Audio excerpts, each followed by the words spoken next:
भैया अस्सलाम वालेकुम। आज हम बात करेंगे बच्चों में निमोनिया क्यों हो जाता है, कितना खतरनाक है और किस वक्त ज़्यादा ख्याल करना चाहिए पेरेंट्स को, डॉक्टर्स को। और आपको पता है कि pneumonia is number 1 killer in children in Pakistan, which is very dangerous. और मगर ये अच्छी बात है कि ये प्रिवेंटेबल भी है और ट्रीटेबल भी है।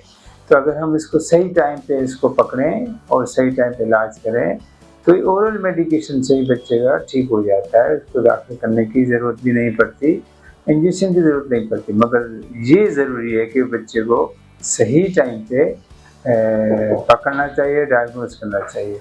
तो दिस इज़ वेरी इम्पोर्टेंट। तो आप जो है वो निमोनिया के बारे में सुना होगा कि अमूमन जो है वो बहुत पुरानी बीमारी है, मगर कई जगहों पे ये निमोनिया कम हो गया है या इसकी वजह से डेथ्स बहुत कम हो गई।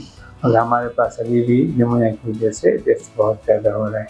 तो निमोनिया है क्या? निमोनिया आमतौर पे तो मिथ भी है कि ये ठंडी चीज़ खाने से होता है या कोई ऐसी चीज़ खाने, मगर ये बग है, निमोनिया बग होते हैं जो मुख्तलिफ किस्म की जरासीम होते हैं निमोनिया के, वो निमोनिया कॉज है। अब जो कौन सा है, जैसे न्यूबॉर्न है उसमें डिफरेंट होते हैं, जो बड़े बच्चे हैं उनमें डिफरेंट होते हैं। न्यूबॉर्न में जैसे मैंने कहा कि इकोलाई, सूडोमोनास है, स्ट्रेप्टोबी, न्यूमोकोकस है, ये ऐसी चीज़ें हैं जो कि निमोनिया करती हैं बच्चों में। कभी कभी सूडोमोनास भी करता है। तो ये जो बच्चे न्यूबॉर्न होते हैं अप टू 2 मंथ तक, तो ग्राम नेगेटिव ऑर्गेनिज्म उनको बोलते हैं। और दूसरा जो होता है निमोनिया, वो 2 महीने से लेके 5 साल तक जो बच्चे, अमूमन निमोकोकस जो है वो कॉमन कॉज है। अब इनकी सिम्टम दोनों की एक जैसी है। जैसे न्यूबॉर्न है तो बच्चे की खांसी हो जाएगी, पसली चलना शुरू हो जाएगी, सांस तेज हो जाएगा और बच्चे लेथार्जिक होते हैं और उसके बाद जो है ना वो बच्चा खाना पीना छोड़ देते हैं। तो ये कॉमन सिम्टम है जिसमें अम्मा को परेशान होना चाहिए, फ़ौरन डॉक्टर के पास जाना चाहिए। और दूसरे जो बड़े बच्चे हैं उनमें भी खांसी ज़्यादा हो जाती है, बुखार तेज़ हो जाता है, कभी कभी बुखार के साथ फिट्स भी आ जाती है, और साथ साथ पसली का चलना, सांस का तेज़ होना, ये बड़ा इम्पोर्टेंट है। खाना पीना बच्चे छोड़ देते हैं, बच्चे लेथार्जिक होते हैं, प्रेफर करते हैं कि बच्चे सोते रहें और वो ज़्यादा उनको स्लीप आती है। और ये बच्चे कभी कभी डिहाइड्रेटेड भी हो जाते हैं क्योंकि खाते पीते कम है और उनका सांस तेज चलता है, और इस तरीके से बच्चे डिहाइड्रेट भी हो जाते हैं। ज़रूरी नहीं है कि बच्चे को डायरिया हो, मगर इसके साथ डायरिया भी कभी कभी हो जाता है। तो ये है निमोनिया की चंद जो है ना वो आम चीज़ें जो कि माँ जल्दी पकड़ सकती है घर पे, और उसको ये अगर नज़र आ जाए तो फ़ौरन डॉक्टर से रब्ता करें।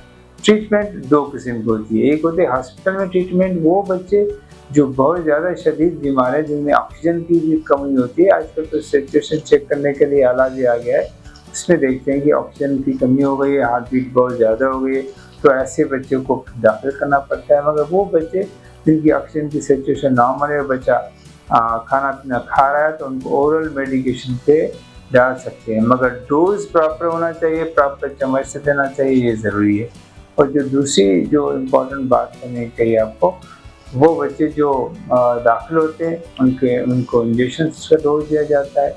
जब सेटल हो जाते हैं तो इसको ओरल पे भी ट्रांसफ़र किया जाता है। इसमें कुछ ब्लड टेस्ट भी की जाती है कि कितना बच्चे को इन्फेक्शन है, तो ये ज़रूरी देखना होता है। और जो हेल्थ केयर प्रोवाइडर है या उनका जो डॉक्टर है, वो उनको ये देखना चाहिए कि बच्चे में जो है लेबॉरेटरी का जो टेस्ट करते हैं साथ साथ उस पर कितना असर है। और उसके बाद जो है इनका कोर्स अमूमन 5 to 10 डेज़ का होता है। ओरल मेडिकेशन तो 5 डेज़ में ही दी जाती है, जो कि WHO यूनिसेफ की रिकमेंडेशंस हैं, मगर उसमें डोज प्रॉपर देना चाहिए। वो इम्पोर्टेंट, वो डोज जो नॉर्मल डोज से थोड़ा सा ज़्यादा होता है, बल्कि डबल होता है।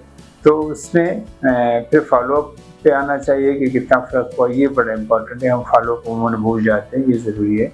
और उसके बाद ये चेक करना चाहिए डॉक्टर को कि इनको वैक्सीनेशन हुई है या नहीं हुई है। अगर वैक्सीनेशन नहीं हुई है तो उनको वैक्सीनेशन करनी चाहिए, ताकि दोबारा इनको बच्चे को निमोनिया नहीं हो। फिर साथ में ये भी देखना चाहिए कि ये जो बच्चे को निमोनिया है, ये दूसरी वजह तो नहीं है उसकी, जैसे एयर पोल्यूशन है, एलर्जी है, वो वाली कंडीशन तो नहीं इसको ट्रिगर कर रही है, तो ये भी देखना ज़रूरी है। और इस तरीके से पेरेंट्स को समझाना चाहिए, फॉलो अप रखना चाहिए ताकि हमारे बच्चे सेहतमंद रहें और खुश रहें, उनके स्कूल के डेज भी मिस नहीं हो। थैंक यू वेरी मच, बहुत शुक्रिया।